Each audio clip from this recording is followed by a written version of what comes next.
The Oak Ridge Reservation holds an important place in our nation's history, and it continues to be a vital part of our national security and scientific research community.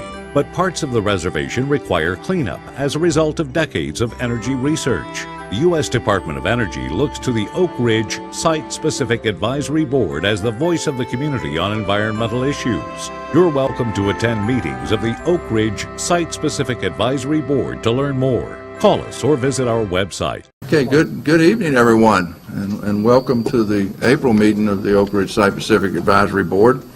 I hope that everyone the public got to sign in, and please use your name badges, and I see everybody's badge named up here, and we will have a microphone if anybody needs it right there. Also, our members are reminded to try to get close to the microphone when they're making their comments so that it can be accurately, your comments can be accurately captured. Also, don't forget to use your beloved name tense to indicate when you would like to speak.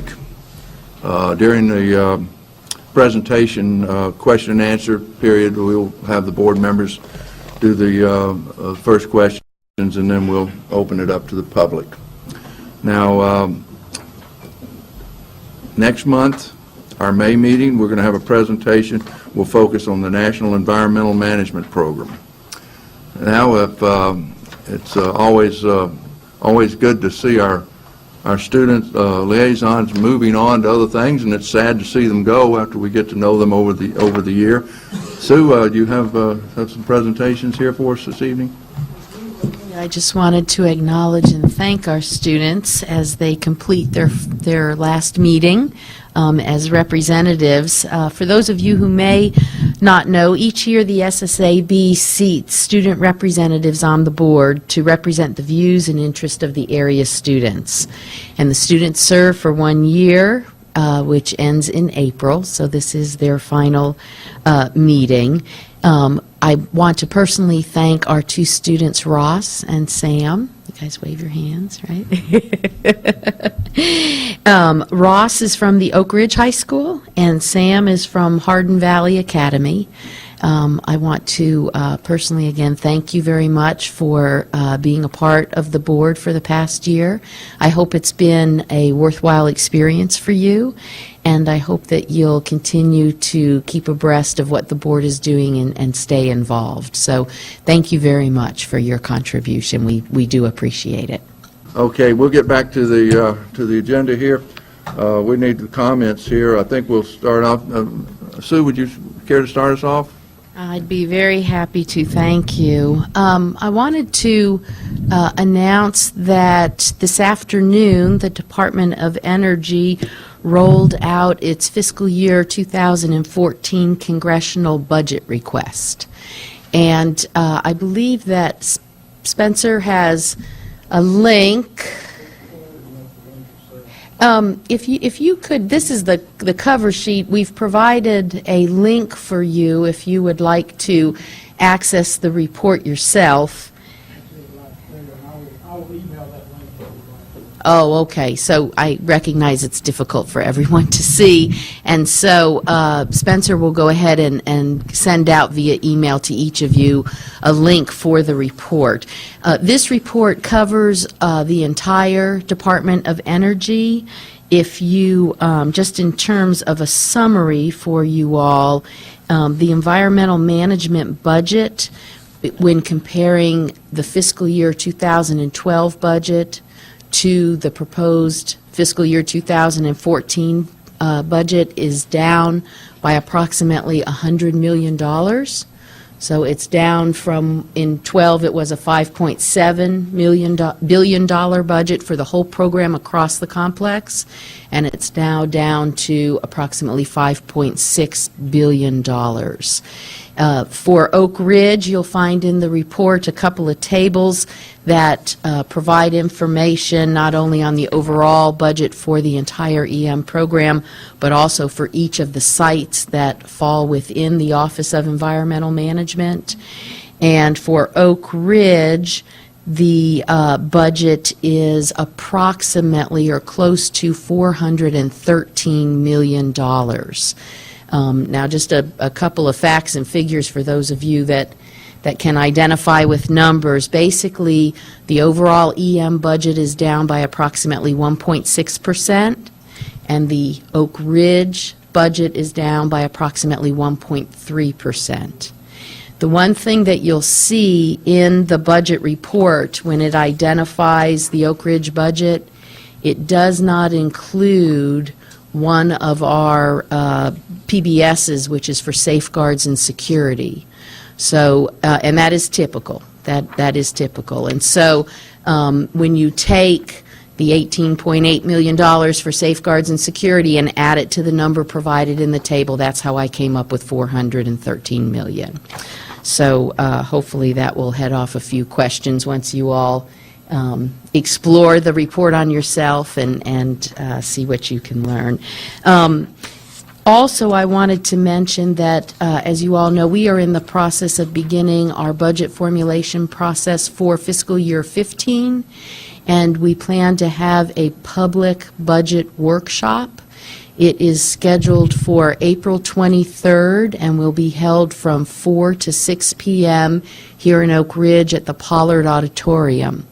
The purpose of the workshop is to share with you our accomplishments and our plans for the future, and to ask for public comment on our priorities and our plans so that those comments can be factored into the development of our budget request.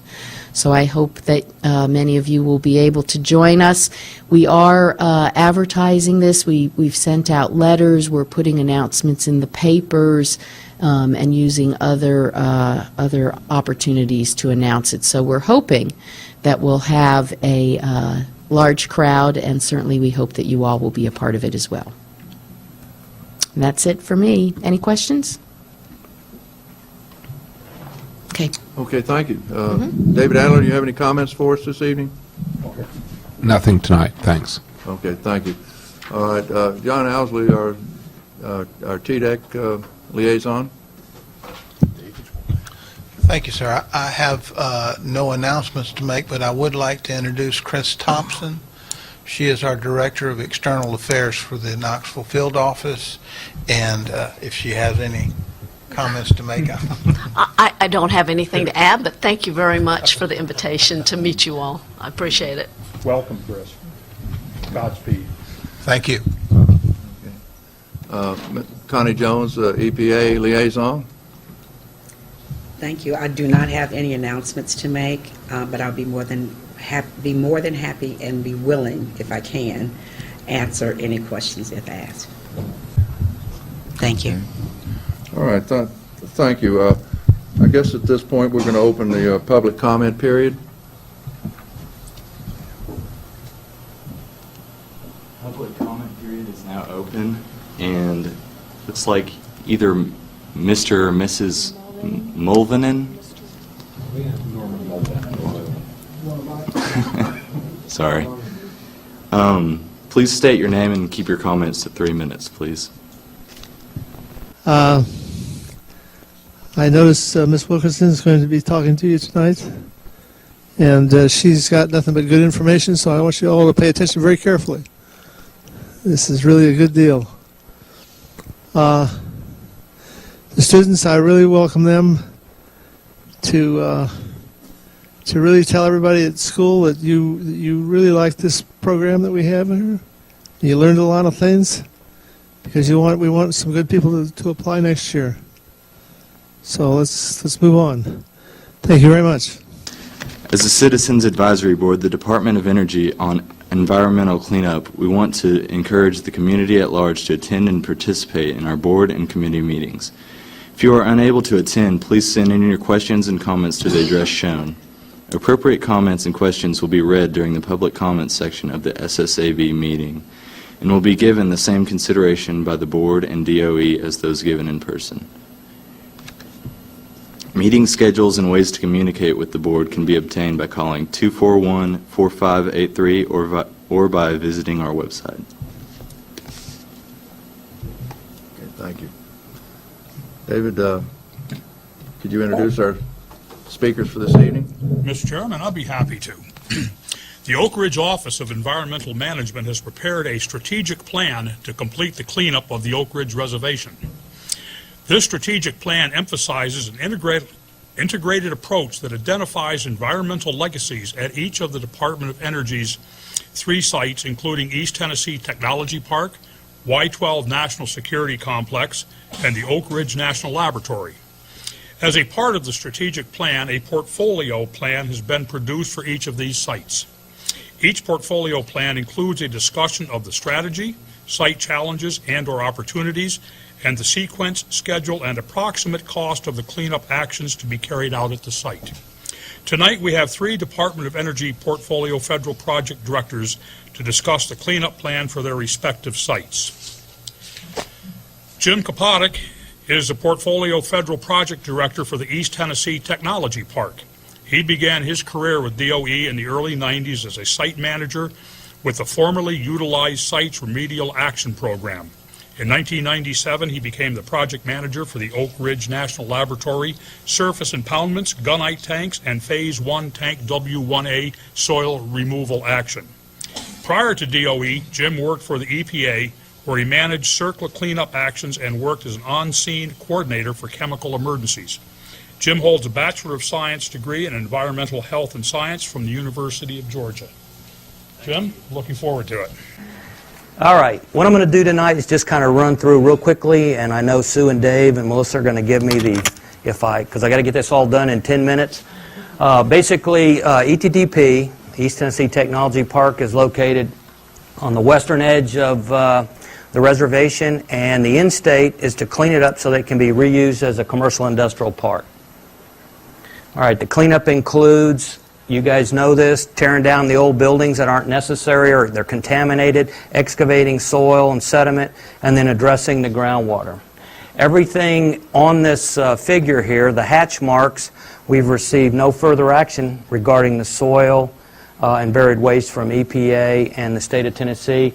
The areas, the heavy green areas, if I can get this thing working right, that right there, are areas where we've recommended no further action. So you can see a lot of work's been accomplished.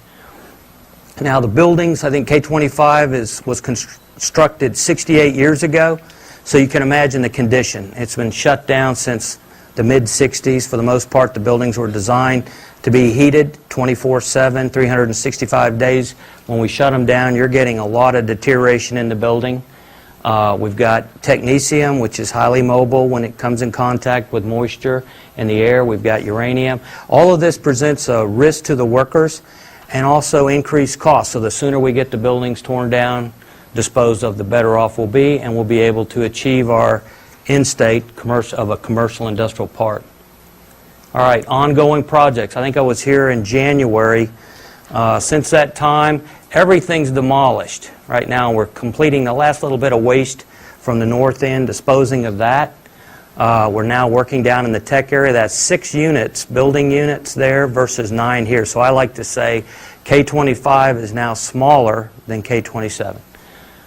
You can kind of see we've removed the high-risk items from K25 with the 5 sodium fluoride traps. Those have been removed and placed into storage. And then we've got 6 lower-risk traps that have been removed.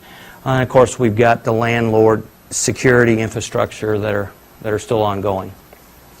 The portfolio plan, once you get it, you take a look at it, kind of lays out how we're cleaning up the site, circular removal actions. We work with TDEC and EPA, demolishing the buildings, and then we're using the remedial process to address soil, buried waste, and groundwater. It does lay out the strategy and prioritization for all the cleanup, provides a schedule and cost information, and it serves as the basis for our strategic plan. All right, the execution of the plan will finish all of the cleanup. It'll remediate all the remaining soil that needs to be addressed, groundwater, and it'll make the land, the site ready for reuse as a commercial industrial park. Just quickly, all of the green, that's 33 building, that's 25, that's 29, that's 1401. Everything in green has been demolished and disposed. Everything in blue, 27, 25, is pre-demo activities are underway. Everything in orange has been transferred, and those are the buildings that are going to remain. The mauve, I guess you call it, 31 building, and that's the old air plant, and that's the Tosca incinerator. All of those are ready for demolition. And then the yellow buildings are to be addressed. That's the old centrifuge facility, and that's 1037, the old barrier plant. All right, this just presents for you guys the buildings that remain and the work that remains. Next slide just lays out a schedule, how we've sequenced the work. You can see near term for the next 5 years, it's complete 25. Move into the 25 RA, there's a historic component there because we need to turn that over to meet our requirements under the MOA. And then we've got 27 demo, 27 and 29 RA, and then it just kind of lays everything out from that point. Bottom line, will be totally done with ETTP cleanup by 2024. This kind of lays out the budget forecast that we will need in order to, and this is based on our assumption. Sue's already addressed that. That's based on the assumption. That could fluctuate. More money, schedule pulls in. Less money, it goes out a little bit to the right. What is the number? Right now for ETTP, I'll go back to the slide. On our planning case, it was right at what, 420? Was that right? 420. And, you know, we know the continuing resolution, so we didn't quite get that. But yet at the same time, too, work is ahead of schedule and underrunning. So, but that's based on a 420 case to get the site cleaned up by 2024. For ETTP is roughly half of that. It's a little over $200 million a year. Right. Just for of the 420 that goes to ETTP. So multiply that out through 2024 for total. Yeah. We have. I don't think Jim has on the top of his head what the total cost is for cleanup of ETTP. Is that what you were asking, Susan? So we can get that. We could get that, yeah. Do you know that by hand, Susan? The other Susan? 2.3 billion to complete cleanup of ETTP. Thank you. All right, so this is really a closing slide here. Once we complete everything that's laid out, finish all the cleanup, get the groundwater and everything addressed, in essence, we'll turn the site over for reuse for commercial industrial park, and that's slated to be done by 2024. So, questions? Melissa, Sue, ahead of schedule. Gary Bell? There was some comment earlier about remaining concrete pads. What's the status? Well, this is a nice photograph here. And initially, when we looked at cleaning up the site under the rods, we had in the front half of the site, slabs will come up, and we call it, I know Dave will like this, the demilitarized zone. Right there, south of 25, everything in the front half of the site will come out. In the back half of the site, we kind of have an agreement with Crow. We won't, but sometimes it's cheaper if we have to get down in and dig up the soil. It's a lot easier just to dig the slab up. If you look right here, this right here is 1401, and we had a basement and some issues there. So what we ended up doing was just busting up the whole slab, using the slab once we cleaned everything up as fill material in the basement, because it was, I don't know, Connie, do you remember, something like 20 feet, something like that deep? So it was well below our cleanup criteria. The goal is 0 to 10 feet, free for use for industrial park. We do go through and evaluate, do we think that it's actually clean for reuse below that? But so in that case there, it was cheaper and more cost effective just to bust the slab up, use it for backfill, and in essence what we've done is we've created a much larger, clean, grassy area that's more conducive to somebody coming in with new construction than starting out with an old slab. Yeah, Susan? Bruce Hicks? Oh. Yeah, thank you. I understand what the word mediate means, but I don't understand remediate. What does remediate? Remediate means just going in and identifying the nature and extent of contamination and digging that up or removing that contamination such that we meet the cleanup goals that we've agreed upon with EPA and state of Tennessee, and of course the public, their input into that process, that circle process. And those goals are written and are available. Those goals are here. They should have the records of decision. We've got an interim rod for Zone 1 and an interim rod for Zone 2. And those goals are, and then we've had some specific rods for 1070A burial ground and 1070B burial ground. But all those, if you're interested, you can either see me or I guess Dave. I'll be glad if Spencer sees me, I can make a list of the rods that govern our work and drive our work. Thank you. If I can I jump in 1 second? Just to clarify, Jim, some of the terminology that we use, you'll see RA or remedial action. And so Sorry, I didn't understand. Please say that again. You saw on some of Jim's slides, and he mentioned remedial action, RA. Yes. In our terms, that's the cleanup of the soils. So the decontamination and demolition is the tear down of the buildings, and the remedial action, as shown up on the screen there, is the cleanup of the soils. Okay, thank you. Yeah. English was bad. Could you just remind me of what's being done with the technetium-99, also the chromium-6 problem? Regarding the Chrome-6 problem, we've got a treatment plant that's installed to address that, and it's getting... Is that an on-exchange system? Is it just... I think it's converting it to, it's using a lot of wool, basically steel wool, to convert it over from oxidation process. So, and it's working real well. We submit the reports to EPA and TDEC on that. And what was the other? The Tech 99.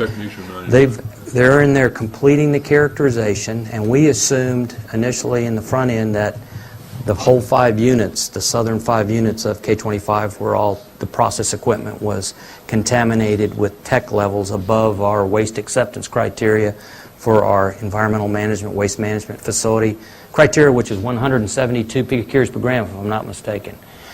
We've gone in and analyzed some of the equipment. We haven't completed that. All that data will have to be turned over to EPA and TDEC when we develop our waste profiles and our waste handling plan to dispose of the waste. But right now, based upon the preliminary data, engineering data we call it, it looks like the 3 southern units of the equipment have to go west out to NNSS. I think that's right.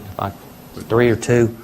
I think it's 3, right? I think it's the 3 southern units. The rest of the building, the entire building, all the process piping, the gas piping, all of that can go and be disposed of at the EMWMF. And of course, I'm being presumptive on the part of state and EPA. They'll have to review that data and concur in that, but that's... The thing I was really asking about was the Tech 99 in the groundwater. I am not aware of any. Now, we're going to have to take precautions to ensure that we don't release, but I'm not aware of any technetium in the groundwater. Principal issues in groundwater ETTP are just solvents, halocarbon solvent. No, they're going to be making sure that that's done appropriately. So. Okay. Susan.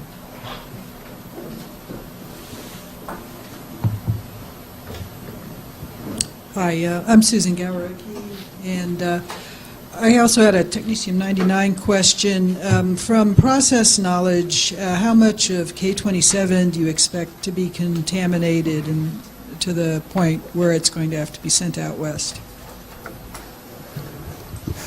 You want me to make a bet here or something like that, right? So you can a guess.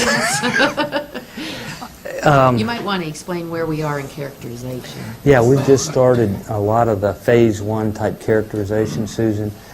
I'm going to say my guess would be that probably half, a little over half of the equipment in 27, given that it was used a lot longer, and because some of the movement of equipment, I mean, I want to say we dodged a bullet on the tech area on K25 because we started out assuming that the whole tech area and building and equipment would have to go west, and so it turned out a lot less than what we expected. You know how this work is. You won't get a twofer out of it. It won't be the entire K27 building, but I think it's going to be more than what we're seeing in 25, just given the use and how it was used. Okay, you said half of Yeah, of the half of the building? 9, like say 4 or 5 units, but of the equipment, The yeah. equipment. And the building, most of the building right now, unless if we're, and that's all in the planning, making sure that we don't breach the equipment, and spread contamination, and things like that. But I would say that most of the building, just like K-25, will be able to go into the EMWMF. It's the equipment I'm talking about, the converters and compressors, the process gas equipment, probably 5 units. But, I mean, that's just a speculation at this point. Okay, 5 units, that's not half the equipment in K-27. Well, there's 9 units in 27, so 9 I'm units. saying of those 9 units, 4 to 5, and I'm going to go on the heavy end, 5 will probably, So K-27 will not be taken down like K-25 has been? It's going to have to be segregated before demolition? well, you know, it depends on how we come up with the demo plan. Right now, we're using the foaming, and if we can foam up the equipment, the foaming does a lot of things. It prevents spread of contamination, prevents, you know, when we miss the equipment to hold down fugitive dust emissions, it keeps the water from getting into the equipment. But right now, the best way to do it would be able to do it like we're doing on 25. Be able to work with the EPA in the state of Tennessee, get the equipment, the high-risk equipment out. Once we start demolishing the building, certain things that we color code, you've heard UCOR talk about the Go Orange plan, we're there monitoring. We pluck that equipment out because getting folks into the building, everyone here who's been around a while remembers the gentleman that fell from the floor. 25 is in worse shape than 27, of course, because of the way it was constructed. But still, you got a building that's just sitting out there, and we've got, 6 by 8 foot holes in the roof right now. So every time it rains, you get water. In the wintertime, there's ice. So for the worker safety, provided our approach, everybody agrees with the approach, we can take the building down with heavy equipment instead of putting people in there. Yeah, I thought the operating floor was a different construction. It is a different so it's construction. Not the fall-through hazard. But I'm surprised to hear the foaming, because when I heard the head of the UCOR organization speak, he said they were abandoning the foaming, and so have they decided to keep it? Right now, we're going with foaming, yes. 25, we're foaming, and the path forward right now is 27. Alan, you agree with that? Right now, Yeah. yes. I mean, we're always open. If somebody comes up and says, you know what, we've got something a whole lot safer than foam, it's a whole lot cheaper than foam, it's a whole lot better. If there's a good, compelling argument, there's nothing that would prevent us from using that. Again, state and EPA, they concurred on the use of foam for a number of reasons. Once it gets over to the EMWMF, it prevents subsidence over the years when the converter shell steel rusts away. We have an engineered cap, you know, that'll go over the top. We don't want subsidence there with all the equipment. So if we change, we'll have to get that worked back through the regulators to ensure that they agree with the use of that, the new material. Yes, I understand. All right, thank you. You bet. Thank you. Okay, if there are no more questions, thank you so much. You bet. We appreciate it. The next presenter is Laura Wilkerson. Laura is a Portfolio Federal Project Director for the Y-12 National Security Complex, where she is responsible for the American Recovery and Reinvestment Act work with a total budget of over $630 million. She also directs base environmental management operations with an annual budget of approximately $140 million. Laura has over 20 years' experience managing and directing technical programs and projects. Laura holds a Bachelor of Science in Industrial Engineering. First of all, I want to thank you for the opportunity to talk to you today about our plans for cleanup at Y-12. Starting with a little bit of an orientation, Y-12 is the plan of the 3 plants in the Oak Ridge Reservation is the one in close proximity to the City of Oak Ridge city limit, and it has an enduring mission in national security, and that's focused on uranium storage and processing. So while we're completing the cleanup at Y-12, there's active and ongoing missions that the National Security Administration is developing there. In terms of the objectives for the cleanup at Y12, first of all, we intend to reduce the mercury flux that is leaving the site and entering public waters. After that, we have to remove and stabilize the mercury sources, and this map right here highlights in yellow the main mercury sources, which include at the west end of the plant the 3 large former mercury use buildings, Beta 4, Alpha 5, and Alpha 4, and the 8110 area, which is a former mercury reclamation area, which right now is just the contaminated soils and the pad that remains. On the west end of the plant is Alpha 2, which is one of the pilot facilities for the processes that were later implemented in the large former mercury use buildings, and also the operates for Poplar Creek sediments, and of course water are contaminated with mercury. So these are is this the focus of the cleanup in the near and midterm, and one of the main objectives of the cleanup. In addition to those facilities, there's a significant number of other excess facilities that need to be demolished, and additional soil that needs to be remediated that has other contamination other than mercury. And finally, one of the objectives of the cleanup is to not only meet the regulatory objectives and improve or ensure the safety and health of the public, the workers, and the environment, but also to make the land available for future missions in support to the national security complex missions. So the portfolio strategy, we basically divided it between near-term, mid-term, and long-term. And near-term is basically the time between now and around 2019. And midterm from 2019 to 2030, and then after that is what we call long-term. In the near term, because the majority of the budget is going to the completion of the K-25 and K-27 demolition, the focus at Y-12 is on reducing the mercury contamination that is leaving the plant, and also on planning and constructing additional circular disposal capacity in preparation for the larger cleanup effort at both ORNL and Y-12. In the midterm, we will begin D&D of the former mercury use buildings and address the soil contamination underneath and around those buildings. And that will continue towards the long term, and in the long term we'll in parallel begin the D&D of the balance of facilities and the remediation of the soils. And finally, we will complete surface water and groundwater decisions and implement those decisions. We have some significant challenges at Y-12. First, as I said, widespread mercury contamination as a result of historic operations at Y-12 that release approximately 700,000 pounds of mercury to the environment, and that mercury, of course, is in soils, groundwater, surface water, and sediments at the plant. As I said, this is a picture of the 4 large mercury process buildings, Beta 4, Alpha 2, Alpha 4, and Alpha 5, and the buildings cover a large area that is also contaminated with mercury, and a large portion of that area is expected to have to be treated, and which is a pretty expensive proposition. So that's a significant challenge of our plan.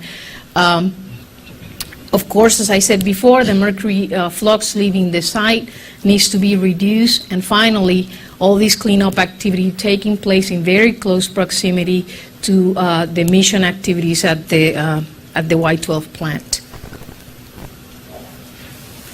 In terms of the overall demolition scope that the plan addresses, there's about 100 facilities, and it doesn't look like that, and that's because there's some very large buildings that have a number of ancillary facilities that are associated with them that are very small and are not visual here, but they encompass these approximately 100 facilities and 3.4 million square feet of space. The orange buildings, again, are the mercury facilities, and then the yellow, the balance of facilities, with some facilities here where demolition has been completed, and the blue are facilities that will be retained for historic preservation purposes. In terms of soil remediation, there are 3 areas of the plant that include soil remediation projects. As I said before, the operates for Poplar Creek area, which is the main plant area, with the primary contaminant there being mercury. And then the Bear Creek Valley, which is the area west of the main plant area, and is the area where the circular disposal cell is located. There are also former waste disposal areas adjacent to that area that need remediation as well. And finally, the Chestnut Ridge area, which is the area south of the plant, and soils there also require remediation. And finally, in general, future records of decisions would have to be made to address this soil remediation. In the near term, basically 2 projects at Y12.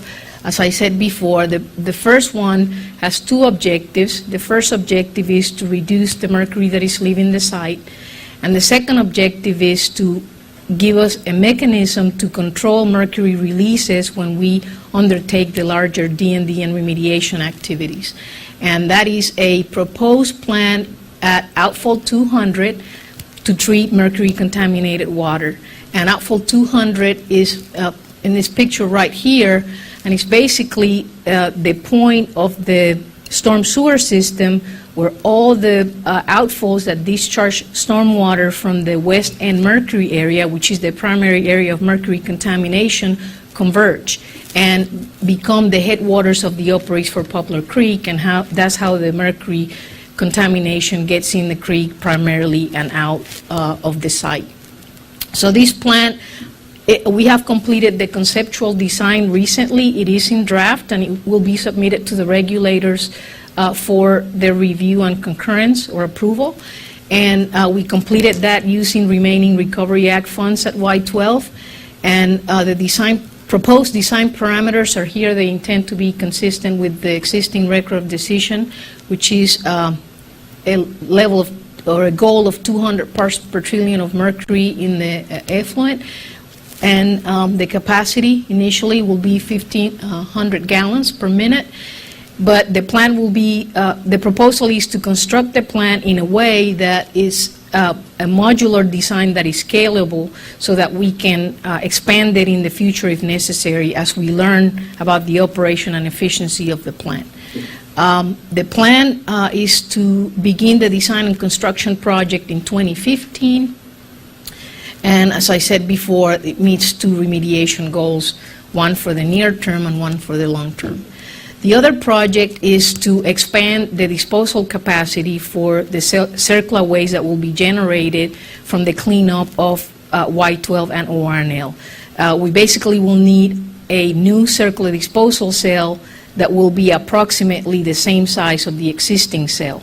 And we have done presentations before about the new cell, but it's basically in the same, the proposal is to construct it or build it in the same general area where the existing disposal cell is located. And that is projected to be needed in 2020, and we're supposed to begin the construction of that at least a couple of years ahead of when we need it to make sure that that is in place when needed. In terms of the general schedule, as I mentioned, from 15 through 2019, this dark purple here is the construction of the water treatment facility, which will be operated long-term. For the mercury use facilities, D&D and remediation, we would start around 2021, and that will take all the way to 3039 to be completed. And the plan or proposed plan is to complete the soil remediation or begin soil remediation right after each building is demolished. So it would be basically done in parallel with the building demolition. And then in around 2028, we would begin the balance of facility D&D, again with the remediation taking place in parallel with the D&D work. And all these things right here are surveillance and maintenance and general operation and landlord activities that are ongoing now and will continue into the future. This is the same chart that, or similar chart that Jim showed, but for the Y12 plant. based on a $420 million budget escalated, and based on that, at the peak of the Y12 cleanup in around 2034, we would be using about 3/4 of the overall Oak Ridge budget to clean up Y12. And again, in the near term, while Jim is completing the cleanup of K25 and K27, the focus will be in the outfall 200 facility and the circular cell. And then as he completes the cleanup at ETTP, which he said would be in 2024, we start ramping up the mercury use facility, D&D and RA, and then follow that with the remaining D&D to complete in 2046. The completion, in summary, the completion of this portfolio plan will allow the removal and disposition of existing legacy waste and material, includes demolition of excess contaminated facilities, completing the remedial actions for the soils and sediments, and records of decision for groundwater and surface water, followed by whatever actions are necessary as a result of those records of decision, and finally releasing the land for use by Y12. And this is a conceptual rendering of what Y12 would look like after the cleanup is completed. Questions this time? Jimmy Bell. Can you give us an idea of the chemistry that's involved in this mercury removal process in your treatment facility? There are a couple of technology. Oh, you're talking about the treatment facility. Yeah. It's basically solid precipitation and using chemicals to separate the solids. And I'm not a chemist, so I'm kind of not too versed on the details, but it's basically using chemical agents to precipitate the mercury and separate it from the water effluent. What is the mercury that is released? Is it organic mercury, or is it metal mercury? What is the form of the mercury that's getting out into the creek at the point of where it's starting? It's elemental mercury. Can you add to this? It's Okay. Inorganics, organics, small amount of elemental. At X10 under 4501, there was mercury 4501, 4505 that went through the floor into the rock basins underneath the floor, and it was actually pools of mercury. Do you have this kind of a situation? Yes. What are you going to do about it? When we get to the building demolitions you were talking about, we'll encounter that. Some of that mercury's made its way out today. Yeah. We talked. The front end of this water treatment plant would be a typical headworks for a water treatment plant, where you'll do grit removal, sediment removal, those sorts of things. So it'll go through a series of steps. You capture elemental mercury in that grit removal process. And actually, we have done something recently utilizing remaining Recovery Act funds, which is a lot of the mercury collects in the manholes inside the plant before it actually gets into the creek. So we have installed at 9 different locations mercury collection traps, which allow the mercury to, by gravity, get collected in these traps, and it gets removed periodically by this site operations before it actually reaches the water, and we expect that to be helpful as well. We removed about 26 pounds since we began that effort in the summer. So that's one component of the overall set of actions that we're doing to reduce the mercury discharges. One more, please, and then I'll quit. About 6 months ago in the Sentinel, there was an article where some people at X10 were looking at the mercury levels in the creek, and were saying that it was improving with time in the White Oak Creek, or in the Poplar, whatever creek it is. Did I read something wrong? Yeah, what we are seeing at the operates for Poplar Creek is that before I guess, since the early 1980s through the 1990s, there was a lot of activities that were taken including water treatment and other remedial actions that were implemented to control releases, and we saw a significant decline in the mercury levels. But after that, we have not seen a significant reduction, mainly because there has not been a lot of actions that have been taken. We did do the most significant, most recent action was the clean out of the West End Mercury area sewer system lines that discharge into the creek. And as a result of that cleanup, we actually saw an increase in mercury discharges at Station 17, which is where the mercury levels are measured. We believe that was as a result of an upset to the system, and expect that with time that will level out. But I think in general, until we take additional actions, we won't see a reduction in mercury in the water. Thank you. Okay. Greg Paul. Yeah, just for clarification, the water treatment facility that's going in 15 with a 1,500 gallon per minute capability, that is based on existing proven removal technologies? That's Nothing correct. That's R&D? That is correct. Thank It's you. existing technologies. Bruce? I'm very interested in that existing technology, and building upon what Jimmy said down there, I'll be looking for evidence that the chemistry that's used in the treatment does not increase the amount of organic mercury as a serendipitous consequence, because it's the organic, the methylated, that I'm really interested in. Yeah, actually, the technology that we're proposing to use is essentially the same technology that has been used in the Big Springs facility, which is a water treatment facility that treats water from a spring under Alpha 2, which is one of the mercury buildings, and it has been in place for several years now and is working really well. And it has shown a reduction in the methylated. Yes, as a result of that. Not in the methylation, but not a reduction in the methylation, but a reduction of the mercury flux. Of the methylated mercury flux. In the total mercury. I'd Total say mercury, yeah. Methyl mercury is not a problem in that process. Okay.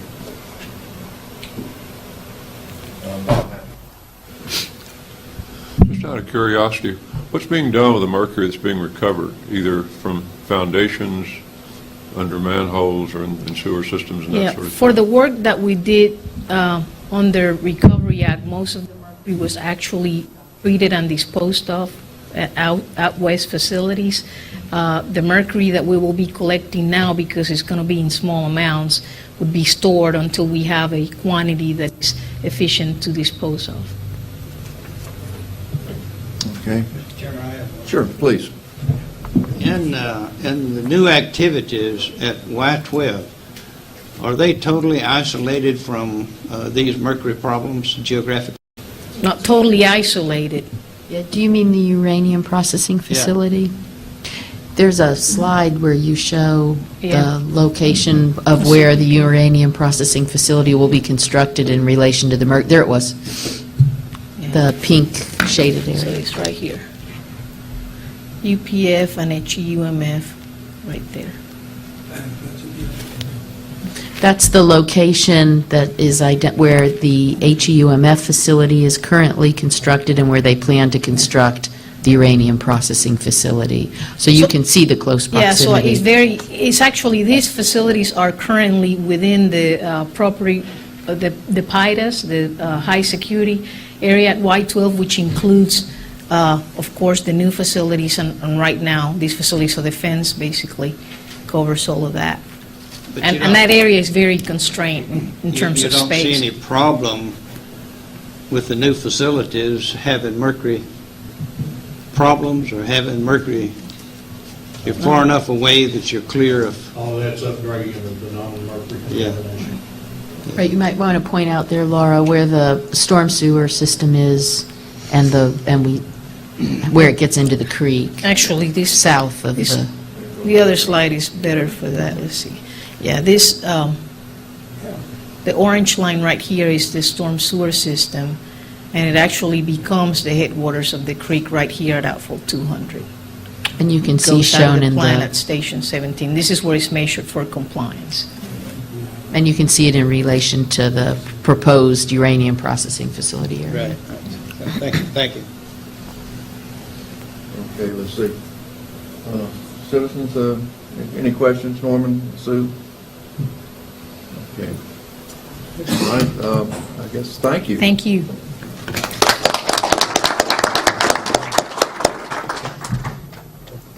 Bill McMillan is a Portfolio Federal Project Director for the Oak Ridge National Laboratory, where he has responsibility for overseeing all environmental management cleanup, decontamination, decommissioning, waste storage, and disposal operations at the lab. He has been with DOE for 26 years and joined the Oak Ridge Environmental Management Program in 1995.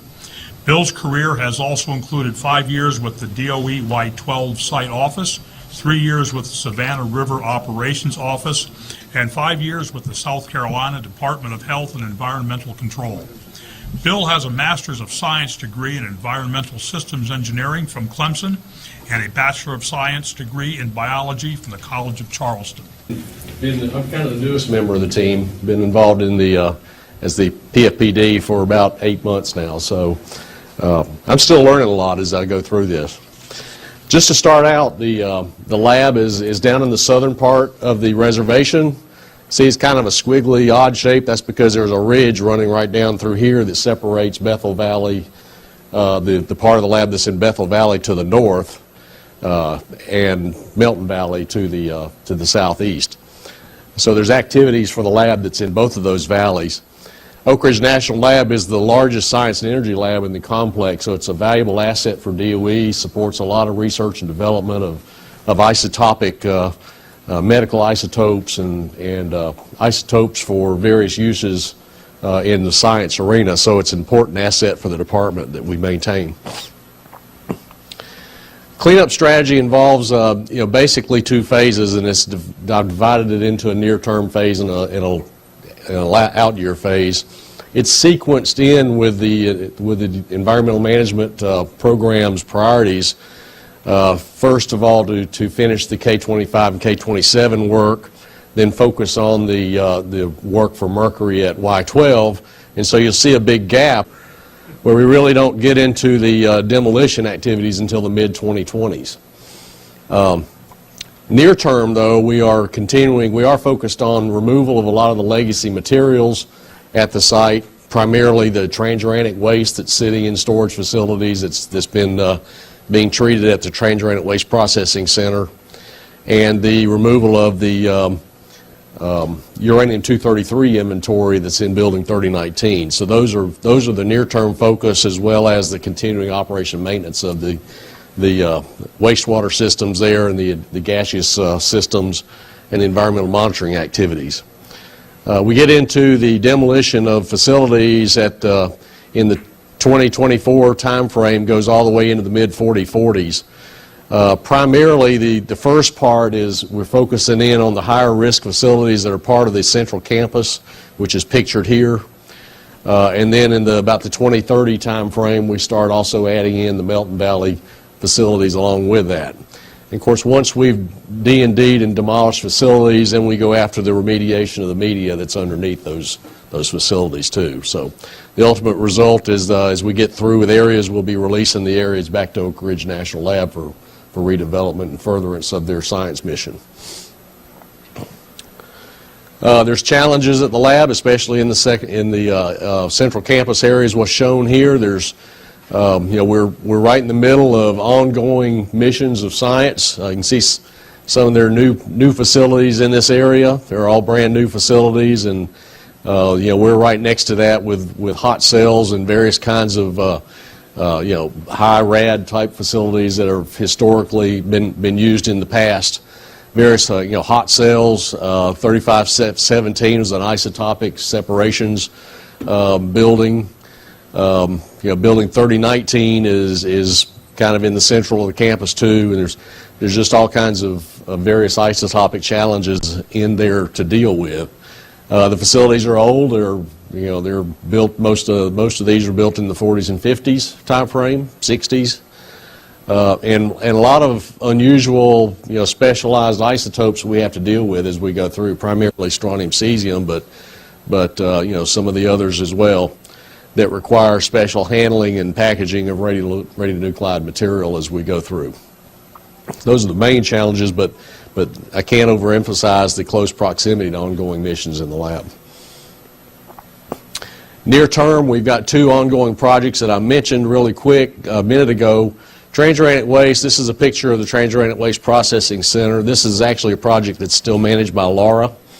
So I'm not going to answer questions. I'll defer any questions on this one to Laura, but basically it's got 2 missions that are associated with it. One is to manage the solid true waste that's contact handled and remote handled debris, and then the future construction, which is in the planning stages now, to build an annex to the facility that will be used for processing the liquid sludges that are in the Melton Valley storage tanks located in this area here. They're stored in the Melton Valley storage tanks, and also a few tanks over in the Bethel Valley side of the ridge. U-233 project is, we're working now on doing the direct disposition campaign of those materials that have been evaluated and determined that can be directly disposed. To date, there's about 1,000 canisters that were originally in the inventory. We're down to about 960 some. There was almost 1,100 originally. We're down to about 963. 10% of them have been removed and sent out to, most of them went to the device assembly facility out at Nevada for reuse in some criticality studies that they're doing. Another 40%, which is called the CUSP campaign, is basically some ceramic monolithic type inventory that was liquids that were solidified back in the 80s. And it's been determined that those can be direct disposed without processing. And so we're working now to prepare for the shipment of that to Nevada for disposal. Has no future use for the department. And then the last half of the inventory would be processed probably beginning in about the 2017 time frame as we prepare building 2026 across the street for doing a downblending process of the rest, where it'll be subdivided out, blended down with nitric acid dissolved, and then solidified. Probably over with the TWPC sludge is what we're thinking will happen there. So that's the plan for these 2 projects. Both of these complete in the early 2020s time frame, as you'll see on a chart I've got in a minute. The D&D activities, we've got about 268 facilities altogether that are focused, most of them over in Bethel Valley, where 160 of them are, 108 of them in Melton Valley, and that sounds like a lot of facilities, but kind of like Laura described for Y-12, there's a lot of ancillary facilities along with the main ones that are included in this. So about 1.3 million square feet in all. And then the soil and sediments will require, this is Bethel Valley, I think it's also both sides of the valley, that'll require remediation as we complete the activities. A lot of the soil and sediment remediation has been completed in Melton Valley. This is a map that kind of shows where the facilities are. That's a bright green on this one now. But they have been completed primarily through Recovery Act work that we did at the lab over the last 2 to 3 years. The orange ones are the ones that we are nearer term in the project. They are the higher hazard facilities that we need to focus on first, primarily in the central campus area.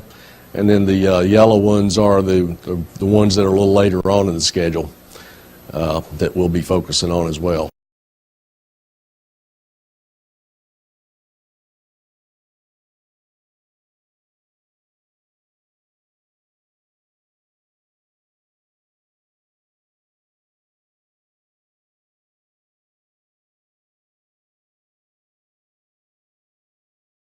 The research and national defense facilities of the Oak Ridge Reservation are vital parts of our nation's scientific community.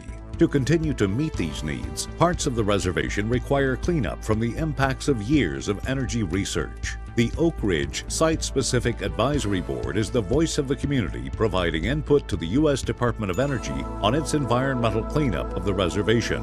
To learn more about this important work, you're invited to attend meetings of the Oak Ridge Site-Specific Advisory Board.